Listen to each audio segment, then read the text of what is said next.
Alors, nous sommes en direct avec une personne que vous reconnaîtrez peut-être, qui va se présenter sinon. Oui, c'est Colline Fay. Colline Fay, qui était détenue depuis le 17 novembre dernier dans les geôles de Dakar. Qu'est-ce que vous aviez fait d'horrible, Colline Fay, pour mériter cette détention? Alors, selon eux, beaucoup de choses. Mais on était simplement allés devant la Cour suprême, le 17 novembre, montrer notre soutien pacifiquement. On était peu assis ensemble, attendre le verdict. Voilà. Mais l'heure de la ramasse a sonné. Il y a eu beaucoup d'arrestations ce jour-là. Beaucoup, et je suis persuadée que beaucoup de personnes se sont rassemblées là-bas ce jour-là. Mais c'est aussi dans la dynamique du pouvoir de montrer des espaces déserts, donner cette impression que le peuple a abandonné Sonko, voilà, ce qu'ils aiment dire, alors que la vérité est autre. Donc, qu'est-ce qui vient de se passer? Colline Fay, citoyenne française iséroise de 26 ans, kinésithérapeute, militante, qui s'était installée au Sénégal il y a combien de temps? Un an, un peu plus d'un an. Un peu plus d'un an, Oui.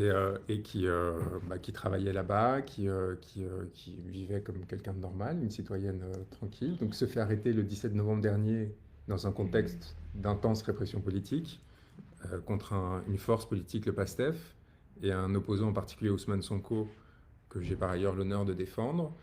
Et elle se fait donc rafler. Et alors là, on vous accuse de quoi à ce moment-là, les autorités sénégalaises? À ce moment-là, acte et manœuvre à compromettre la sécurité publique, qui est le chef d'accusation pour, je pense, tous les manifestants, qui a après conduit à des mandats de dépôt qui sont interminables. Et, il y avait association de malfaiteurs avec voilà, 5 garçons. J'ai une forte pensée pour eux parce qu'ils sont toujours en détention. 5 garçons que je ne les ai jamais vus, je ne connaissais ni leur nom ni leur visage jusqu'à la détention. Mais voilà, on accuse de voilà, association de malfaiteurs Et avec des inconnus. qu'est-ce que vous encouriez comme peine? Bon, c'est voilà, des chefs quand même assez graves auxquels sont venus s'ajouter voilà, histoires espionnage pour des puissances étrangères non identifiées, dont les messages n'ont pas été traduits. Enfin, voilà, des choses extravagantes, si on peut dire. Et Colline donc, est arrivée ce matin à Paris, libérée après donc 2 mois à la Maison des Femmes où vous étiez détenue avec combien de personnes? Là-bas, à la Maison des Femmes de Liberté 6, on est 130. Donc c'est pour ça que je suis libre, mais je ne suis qu'à moitié libre parce que j'ai laissé là-bas mes grandes sœurs. Matissar Nyang, là-bas depuis beaucoup trop de mois. Journaliste, simplement effectuer son travail. Nafisa Touguey, Yassine Diagne, Antala Eiffel et toutes les autres. Voilà, c'est des femmes très braves. Voilà, c'était parfois des soutiens de famille, nombreux fois des soutiens de famille, leur maman malade à l'extérieur, leurs enfants qui viennent au parloir en pleurs, et moi je n'ai vu que des femmes dignes, très braves. J'ai beaucoup, beaucoup de respect pour elles. Voilà, mes pensées vont à elles et à plus de 1000 autres détenus politiques. Mais voilà, comme on dit pour assurer une famille, tout y est modeste. Il reste pas longtemps. Il reste pas longtemps à tenir. C'est dans ce moment-là que ça prend tout son sens.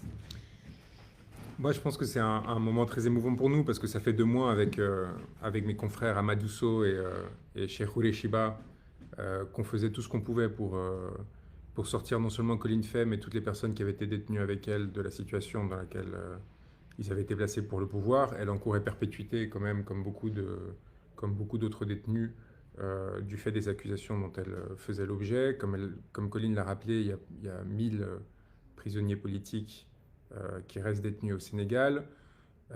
On est triste en fait qu'elle soit sortie seule.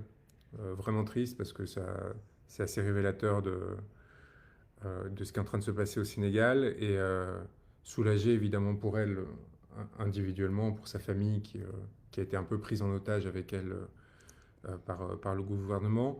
Très heureux de la mobilisation extraordinaire qu'il y a eu en sa faveur en France et de ce que sa situation a permis de faire connaître de la souffrance et de la situation du peuple sénégalais dans cette situation.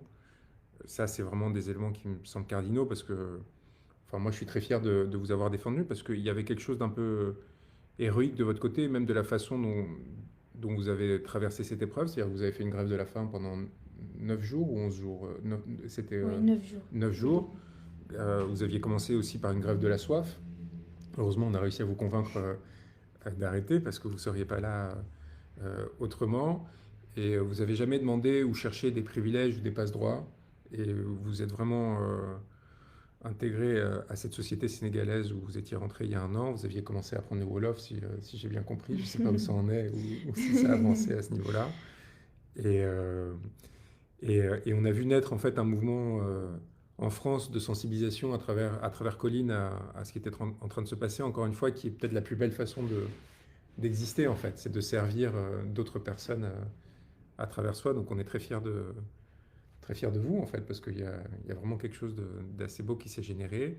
Très fiers de tous ceux qui sont mobilisés, des milliers de personnes qui ont relayé les messages, qui ont été là, ont commenté, ont passé le mot, malgré dans un premier temps le silence euh, des médias. Euh, on est très reconnaissant, moi je suis très reconnaissant à France Bleu Isère qui a osé casser un peu ce silence euh, et qui a notamment accompagné après la famille dans chacune des manifestations et toutes les personnes qui sont mobilisées, les militants, qu'ils soient de XR, qu'ils soient écologistes, qu'ils soient simples citoyens, de la diaspora, qui ont permis en fait de maintenir l'attention sur ce gouvernement très particulier qui nous a laissé un peu de côté, qui communiquait pas beaucoup avec nous, qui nous donnait pas d'éléments de compréhension de ce qui était en train de se passer et qui visiblement était un peu gêné en fait par la situation et par le fait qu'il y ait une citoyenne française qui soit devenue une sorte de victime collatérale de ce qui se passait au Sénégal, parce que c'est facile d'oublier les souffrances que les gens connaissent quand ils sont loin de nous. C'est plus difficile quand il y a quelqu'un qui était à côté de nous, qui tout d'un coup se retrouve pris dans ce piège. Donc là aussi, je trouvais ça assez joli et on est très ému. Je pense que vous êtes très fatigué aussi non, de ce que vous avez vécu. Oui. Est-ce que vous voulez nous dire quelque chose, je sais pas, sur ce que vous avez vécu dans la prison, peut-être quelque chose que vous avez vu qui vous aurait marqué particulièrement, quelque chose que vous aimeriez faire connaître aux gens de ce que vous avez traversé pendant cette période qui vous viendrait à l'esprit comme ça, spontanément. Oui, déjà rapidement remercier vraiment du fond du cœur, même si je ne suis pas encore au courant de tout ce qui s'est passé, mais ça fait vraiment chaud au cœur. Voilà. Toutes les mobilisations, tant au Sénégal, en France, en Espagne, je remercie vraiment chaque personne qui a apporté voilà, son grain de sable. Et évidemment le travail des avocats, Maître Juan Blanco ici présent et Maître Korishiba, Maître Maduso. Leur soutien moral a été très très très important pour moi dans ce processus. La prison, bon, pour moi, les principales choses qui doivent être dénoncées et qu'on sait déjà, mais la surpopulation carcérale, en fait,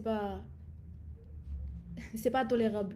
On parle de rebus, mais chez les femmes, c'est pareil. Moi, j'ai partagé mon matelas d'une seule personne pendant plus d'un mois avec une femme enceinte. C'est pas sûr. Là-bas, il y a plein d'enfants, entre 0 et 2 ans. J'ai vu de nombreux enfants faire leur premier pas dans la prison. La négligence médicale, il y a beaucoup de choses qui sont, voilà, qui sont à dénoncer. Moi, ce qui m'a touchée particulièrement, c'est la détermination des patriotes.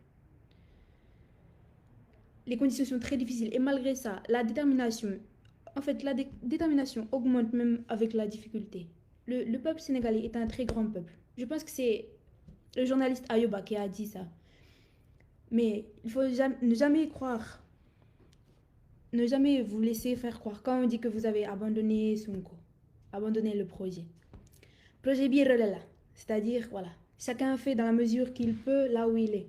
Mais j'ai vu beaucoup de détermination, malgré tous les risques, voilà, toute la répression, lourde répression présente au Sénégal.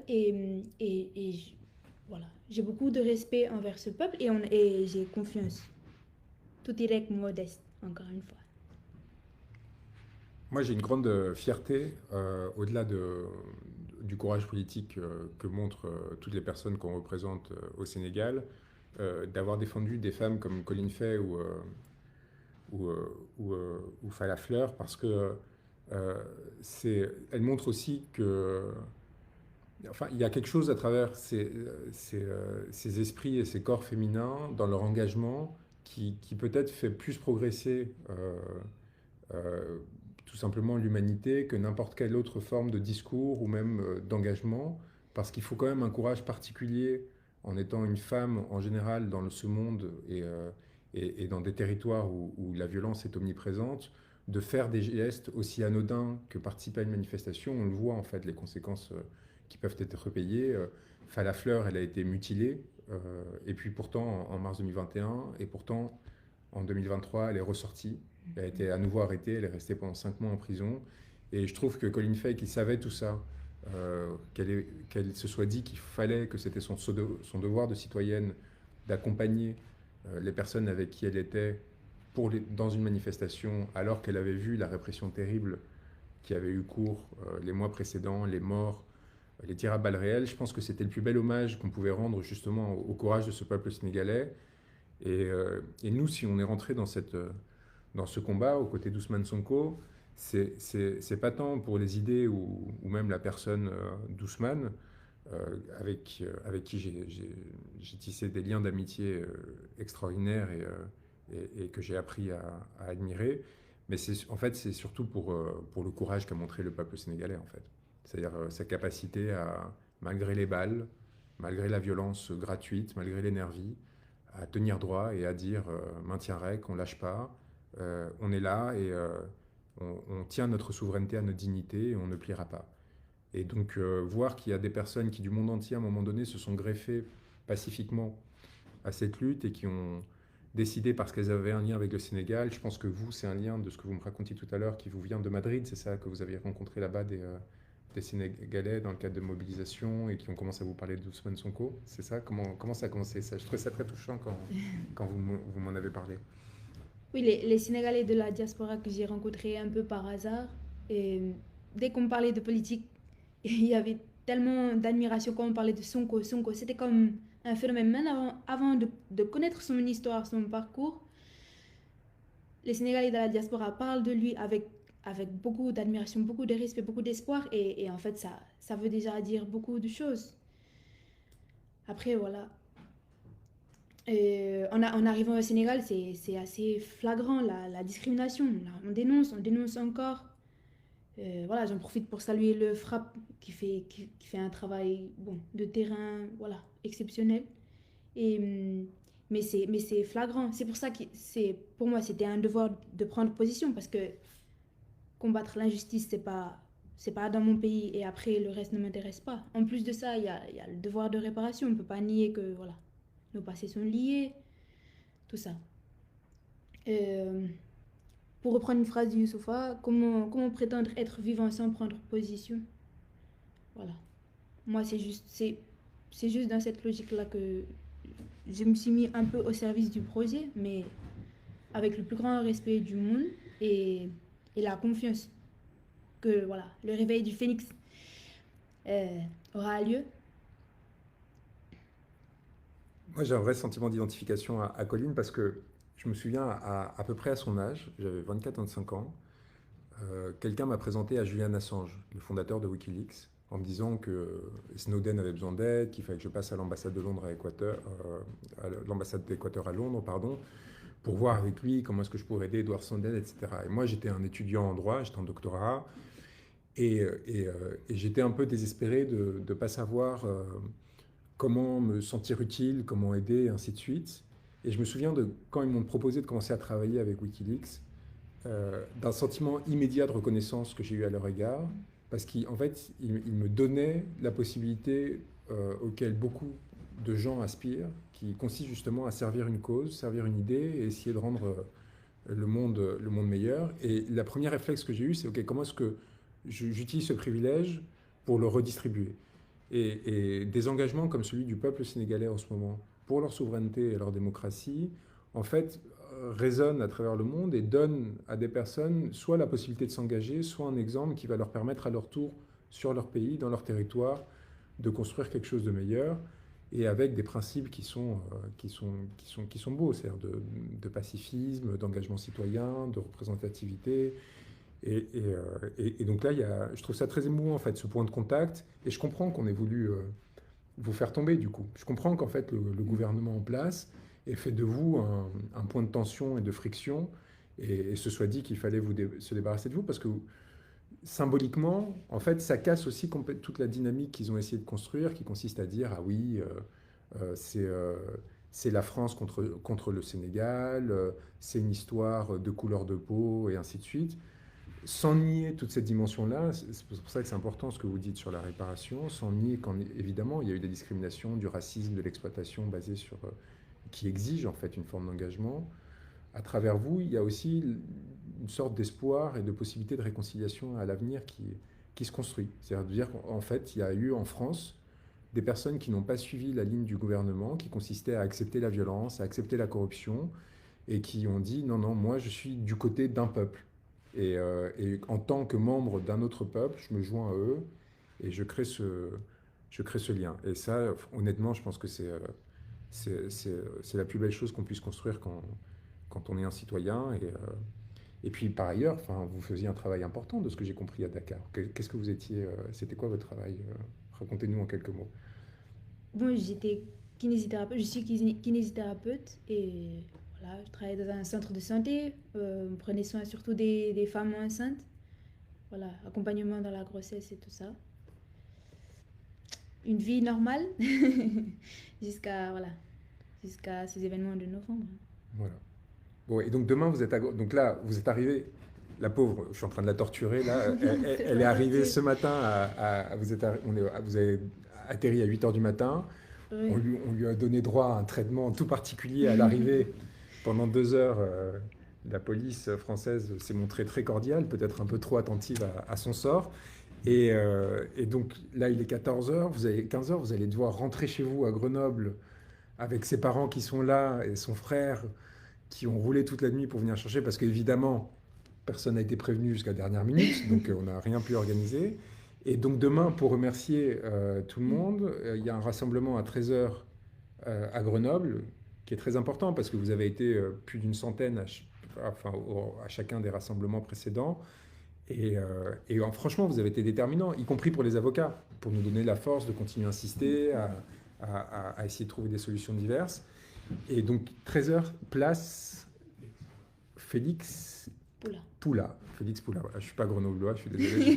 J'ai pas Donc, 13 heures, Félix Poula, vous serez là.